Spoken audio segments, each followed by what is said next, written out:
Ford, GM, and Stellantis have all laid off even more factory workers this week due to the ongoing strike as the work stoppage nears the 1-month mark. Now, a total of almost 5,000 non-union workers have lost their jobs since the strike began, and the Big Three have not indicated any plans to rehire them if the automakers are able to reach an agreement with the union soon. They've also laid off an additional 800 workers because those are plants that would be supplying engines and transmissions to the plants that are currently shut down. So we have a lot of cost to manufacturers. Automotive analyst Lauren Fick says manufacturers and suppliers are bearing the brunt of the ripple effects of the UAW strike as the union continues weeks-long negotiations for better benefits and better pay. Detroit-based supplier Sodexo Automotive laid off 62% of its workforce on Monday due to the work stoppage, while there were thousands of non-union layoffs at Ford, GM, and Stellantis factories as well. It's going to cause the cost of vehicle to go up.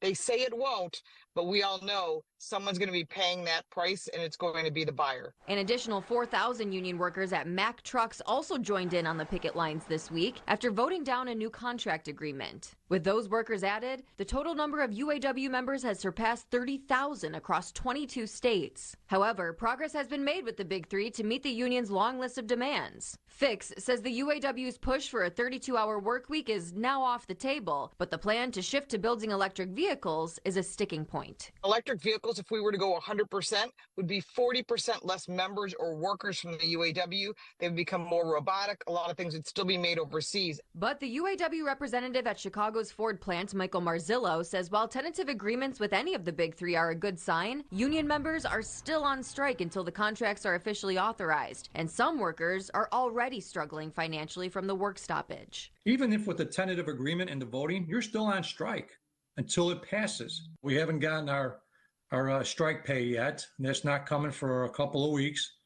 And, there are a lot of people that live paycheck to paycheck. And there has been a positive development in contract negotiations between General Motors and auto workers in Canada.